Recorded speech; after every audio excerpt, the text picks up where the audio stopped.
finally I had to tell him what. Come on. Still close, still close.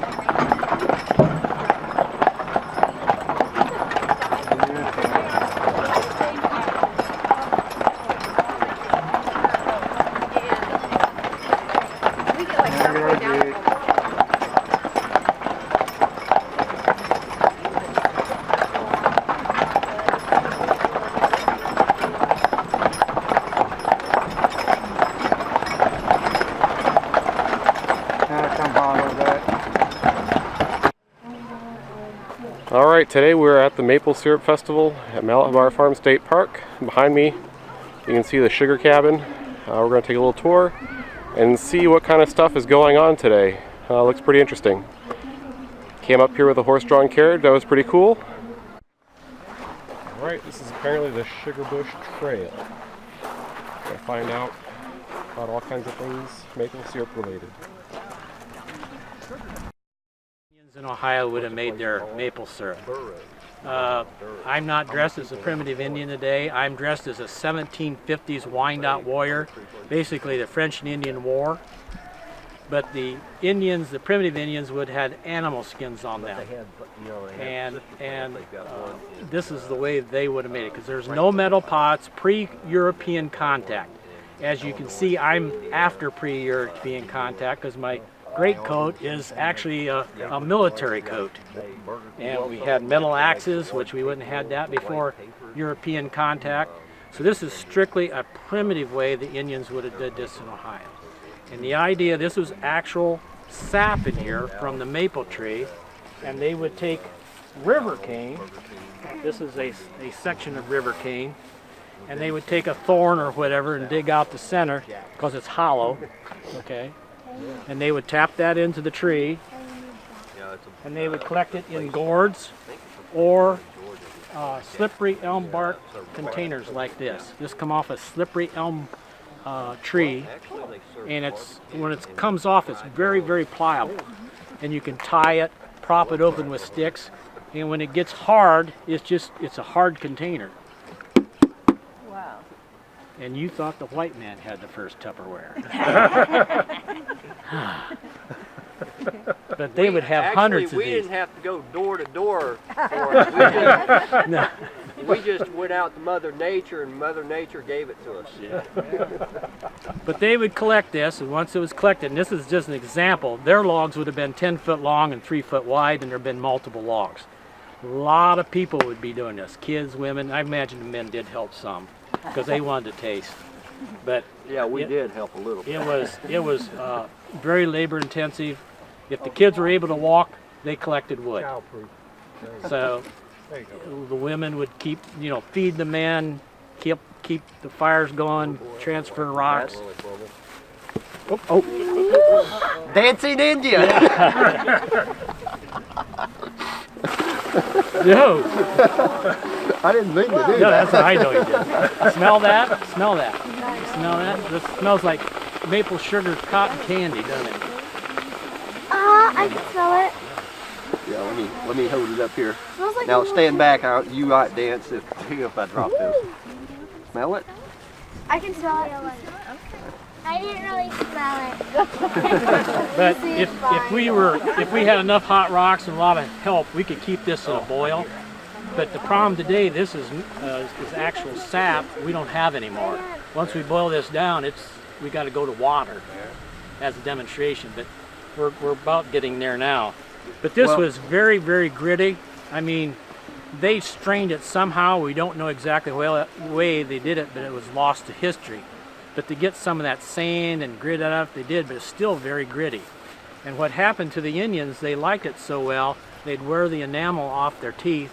With the sugar content, they'd get decay, and then they'd get infection over time, not maybe the first year, but then they would die with infection into their brain. But there's a little they got out of the tree. It's just now. Just I saw one drop just now. But they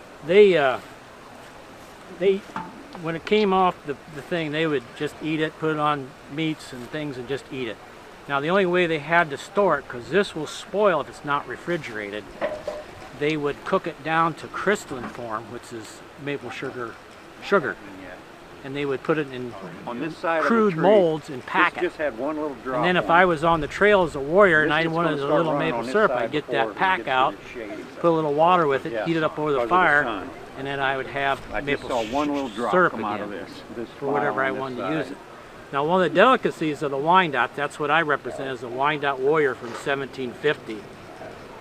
One of their delicacies was roast raccoon dipped in file made maple out of, syrup. Guys. That's what they collect. They had hundreds of these to collect that sack. And you thought white man had it. What makes it white or black? But it was very labor intensive. They would move the camp from one place to another from year to year because of getting wood to burn, keep the rocks hot. Then they'd move to another place another year. You know that?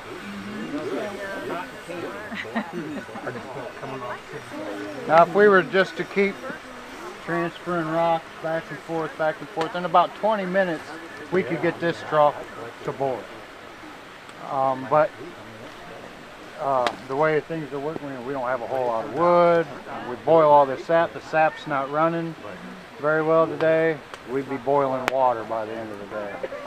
And this is just a demonstration size trough that they use. Theirs would have been 20 foot long, 2 foot wide. And they'd have had a couple of those going in what's called a sugar camp. Like Mike said, our camp wouldn't be in the same spot every year because we're going to deplete all the wood. The children did a lot of the work. This is very labor intensive. If your kids are old enough to walk, it means they can walk with firewood. We'd send them off into the woods to get firewood. The women did this part of the syrup making. This is what the men did. We sat around. So where's that syrup at? You know, when's it going to be time to eat? Yeah. It'll take 50 gallons of sap to make 1 gallon of syrup. So it takes a whole lot of sap to be down to anything. I boiled at our house this week, I boiled 22 gallons of sap and I ended up with 3 pints. I ended up with 3 of these is what I got out of 22 gallons of sap. But it's very sweet. It's the only thing they had in their diet that was sweet. By doing it this way though, it was very gritty and dirty because we're bringing rocks and putting it in here. So we're bringing fire ash and soot and rock pieces and grit into that. And when they would eat this, it would actually act as a sandpaper on their teeth and just chew the enamel right off their teeth. And then they're putting sugar on top of that. Now you got tooth cavities, decay, tooth rot. Here, Bubby. Get that hot sap on you.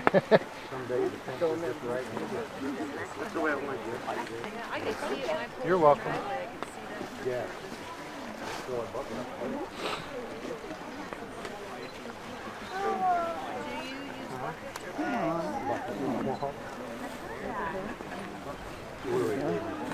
Oh, that's a hot one. Now you can see the steam coming off. If you were over there, you'd be able to smell the sugar content. It smells like cotton candy. You can sumac, they had a soft center. Families would make their own during the winter months when you didn't have much to do. You hollowed out sumac in a nice soft center. You also made your buckets because when the syrup season came, everybody came together as a group. You brought your kettle. It was a 3-kettle method. The first kettle warmed it, the second kettle cooked it, and our little stand-in kettle would actually take it to the next stage. And that stage, it would look like this in that kettle. And then they dump it in the stirring log, and that's what she had over there. And after about 15 minutes today, we're ending up with what's in the jar with the white lid on it, sugar, because it's crystallized. You can't do this in your kitchen at home because it would take the wallpaper off your walls. It would be too much moisture like that. But the pioneers would make it that way. They could can it and box it, and it was a commodity. This is a picture of the outside man showing the family farm. One of the things they made on their farm was sap, was sugar, because now they could trade. Good. I like to see familiar faces. Whoa! Hello everybody and welcome to Malabar's 42nd Annual Maple Syrup Festival. Does that feel good with the door open there? This is a wood-fired evaporator. As you can tell, we fills this about every 15 minutes to keep that boil going nice and steady. So you are standing in the sugar shack. This is where magic happens. This is where the maple sap is turned to maple syrup. You're standing in the sugar bush, which is the area of the woods where the maple trees are tapped for their sap. As you came up the hill, you saw buckets like those hanging on trees. They're actually hanging on metal spiles like this one. They'll drill a hole and then tap this spile in and then hang the bucket on. They'll put a lid on it to keep leaves and things out. But then every day they'd have to go out and collect all of the sap that was gathered in that bucket. And then put it back on, and then go to the next tree, and so forth, and so on. And that was very labor intensive. It takes a lot of work to gather maple sap that way. We have a more modern, convenient, easier method here at Malabar for most of our trees. We have the blue plastic tubing and the plastic spiles. You want to see where most of our trees are tapped. You have to directly look that direction. You'll see it looks like miles and miles of blue tubing like this. And it's connected to a vacuum system that'll bring it all to one spot. Makes it a lot easier to gather the sap that way. Then they pump it over here to the sugar shack. We have a reverse osmosis filter added in this system. Because if you look in any of those buckets hanging out in the tree, it'll look like it's just water in there. And if you taste it, it probably just tastes like water because the sugar content is only about 0.75% sugar. The maple syrup you tasted is 66% sugar. So we have to remove all of that water. The reverse osmosis filter removes water right up front, makes it about 8% sugar, and then it's pumped into a holding tank over here over the window on that platform, and gravity fed into the evaporator by way of this blue tubing here. It comes through the float pan that just keeps the level of liquid back here constant. This is the flue pan, this great big tall pan back close to where I am standing. The flue pan has a picture of the flue pan. Has big deep channels that allows the liquid to come in contact with as much surface area of that heat as possible. Those big deep channels like that. See that? That's what it looks like inside this big pan if you were to look down on it from the top. And then this is the lower pan. Most of the water is evaporated from this big, deep pan back here close to me, close to this chimney flue actually, but it's called the flue pan. And you see we have a hole in the roof. Kids, you have a hole in your roof at home?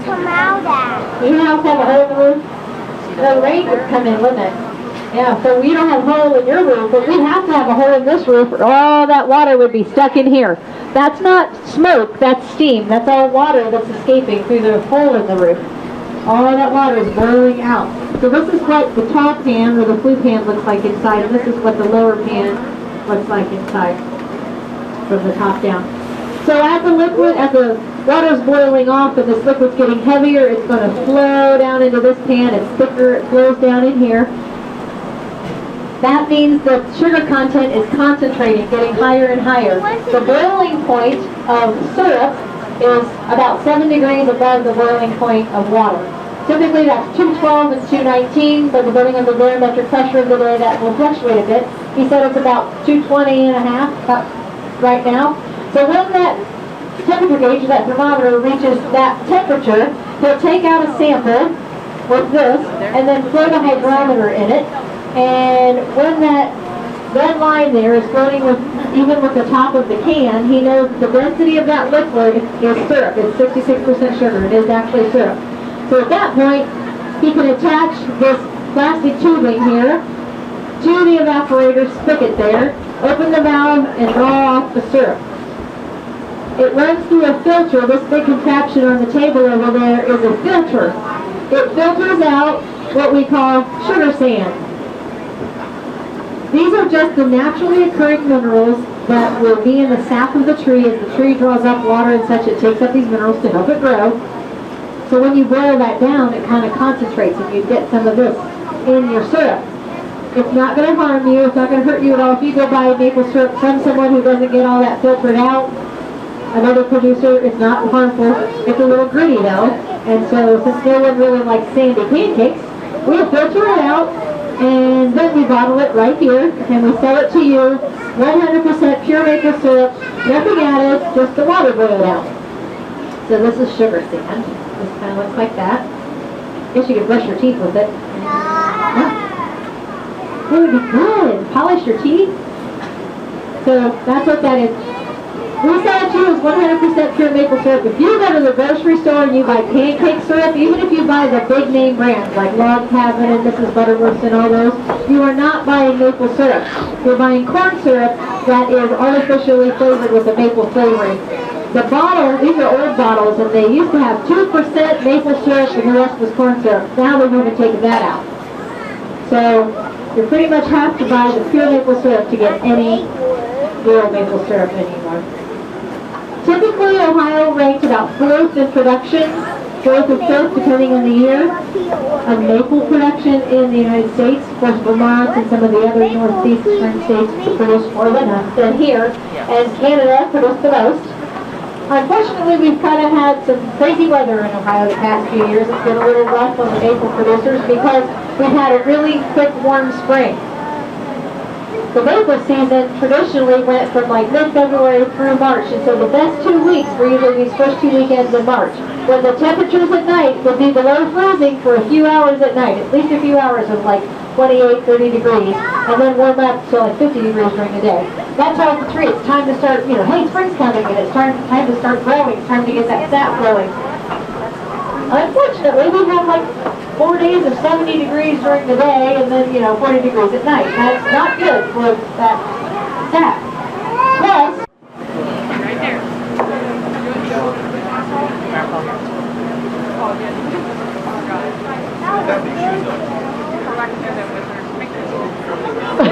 It's okay. Doesn't matter. It doesn't matter. Oh!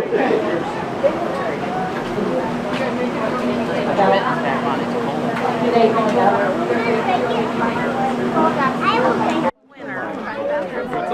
Like it was, then your content will be higher, so your gallons will be lower. Your dad,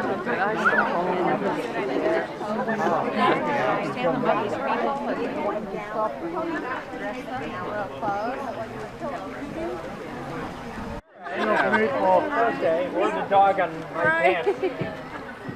Yep.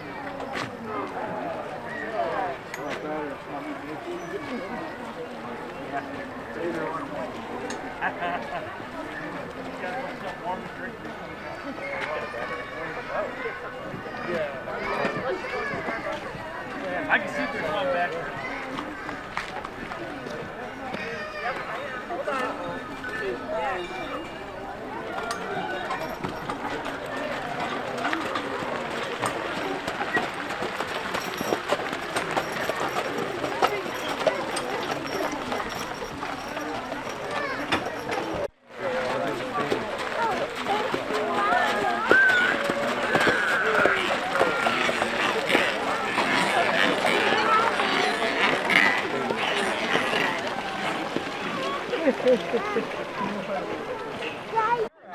hold on. Okay, where's the dog on my pants?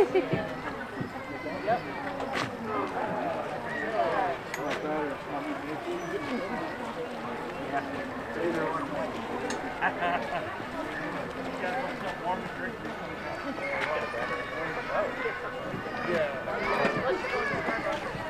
I can see if there's one back